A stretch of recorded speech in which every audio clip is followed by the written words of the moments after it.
O início da guerra. Em março de 1938, a Alemanha anexou seu território à Áustria. Logo depois, passou a exigir os Sudetos, região da Tchecoslováquia em que viviam 3 milhões de alemães. O governo tcheco resistiu e pediu auxílio à França. A França, por sua vez, decidiu reunir-se em uma conferência com Inglaterra, Alemanha e Itália. Essa conferência foi chamada de Conferência de Munique. Eles pensaram que depois de ganhar os Sudetos, Hitler não exigiria mais nada, decidindo então que a Alemanha poderia ocupar os Sudetos. Estavam errados. Um ano depois, a Alemanha ocupou a Tchecoslováquia, desrespeitando o acordo feito em Munique. A próxima vítima seria a Polônia. 5 dias depois, em 1º de setembro de 1939, os alemães invadiram e ocuparam o oeste da Polônia. Dias depois, os soviéticos abocanharam a parte leste.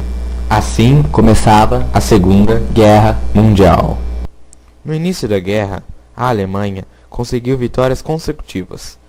Entre 9 de abril e 14 de junho de 1940, foram invadidos e conquistados 5 países: a Dinamarca, Noruega, Holanda, Bélgica e a França.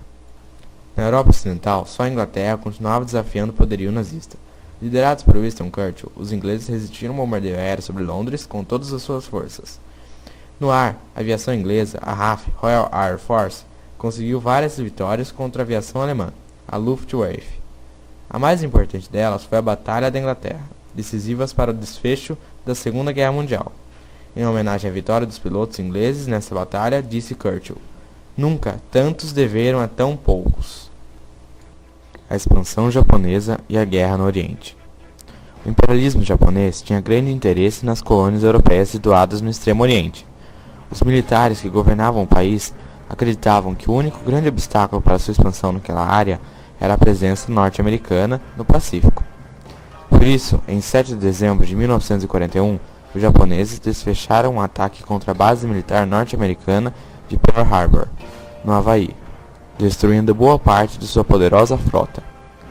Os Estados Unidos reagiram declarando guerra ao Japão. Em seguida, Hitler e Mussolini declararam guerra aos Estados Unidos. Nos meses que se seguiram ao ataque de Pearl Harbor, os japoneses conquistaram boa parte do Extremo Oriente. Caíram as possessões britânicas de Hong Kong na China e de Singapura na Malásia.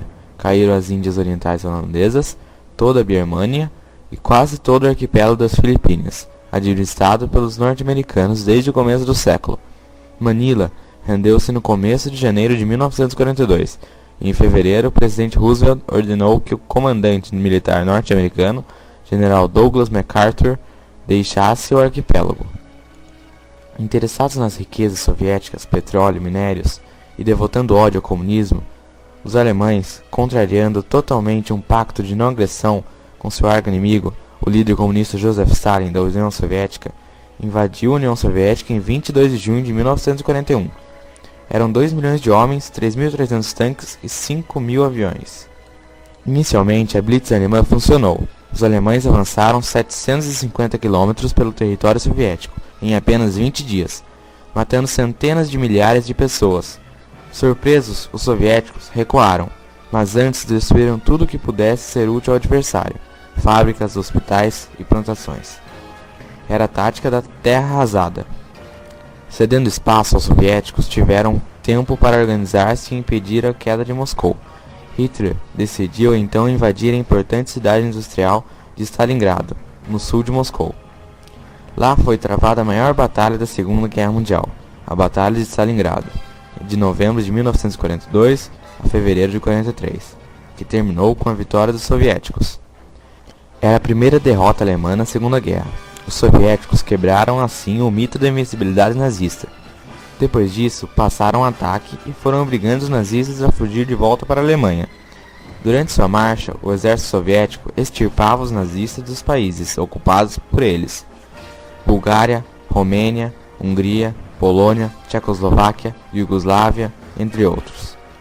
Os Estados Unidos na guerra. A entrada dos Estados Unidos também foi decisiva para o resultado da Segunda Guerra. Desde o começo, os norte-americanos já forneciam aos aliados matérias-primas, alimentos, metralhadoras, tanques, aviões e navios. Em dezembro de 1941, após o ataque de Pearl Harbor, o país entrou oficialmente no bloco dos aliados. Os Estados Unidos estavam em rápido crescimento industrial e militar, e expandiam-se pelo Pacífico, o que tornava inevitável o choque com o Japão, que tinha interesses imperialistas naquela área. O momento crucial da disputa pelo Pacífico entre os japoneses e os norte-americanos foi a Batalha de Midway, travada entre 4 e 7 de junho de 1942 e vencida pelos Estados Unidos, que destruiu 4 porta-aviões japoneses e perdeu apenas um. Mas foi na Batalha de Guadalcanal, na disputa pelas Ilhas Salomão, que começou a derrocada japonesa. A frota imperial perdeu dezenas de navios, 3.000 aviões e mais de 6.000 homens. A partir de 1943, ao mesmo tempo que o exército soviético marchava em direção à capital da Alemanha, uma parte das tropas anglo-americanas iniciou uma contraofensiva na Ásia, e outra tomou o norte da África, possibilitando aos aliados o controle do mar Mediterrâneo. A libertação da Itália. Partindo do norte da África, os aliados desembarcaram na ilha de Sicília e dali partiram para a libertação da Itália. À medida que as forças anglo-americanas avançavam, os próprios fascistas italianos forçaram a renúncia de Mussolini e assinaram um acordo de paz com os aliados. Mussolini, porém, não se deu por vencido. Com o apoio dos alemães, fundou a República Social Italiana, no norte do país. Esse governo, porém, durou pouco. Os próprios italianos, com a ajuda dos aliados, libertaram Roma e depois avançaram em direção ao norte da Itália. Em abril de 1945, os nazifascistas, que controlavam a porção norte do país, se renderam. Mussolini foi capturado e morto pela resistência popular italiana. O dia D, na França, e a derrota da Alemanha. Após a libertação da capital da Itália, em 4 de junho de 1944, os aliados colocaram em prática um plano antigo, um desembarque maciço na Normandia, França. O dia escolhido, 6 de junho de 1944, foi chamado de Dia D, em código para que os alemães não pudessem identificar a data nas transmissões por rádio. Os alemães foram pegos de surpresa e o avanço anglo-americano tornou-se irresistível. Em 25 de agosto de 1944, eles libertavam Paris das mãos dos nazistas. A seguir, marcharam em direção à Alemanha. Assim, em pouco tempo, Berlim estava sendo bombardeada por anglo-americanos de um lado, os soviéticos de outro. O Terceiro Reich estava com os dias contados.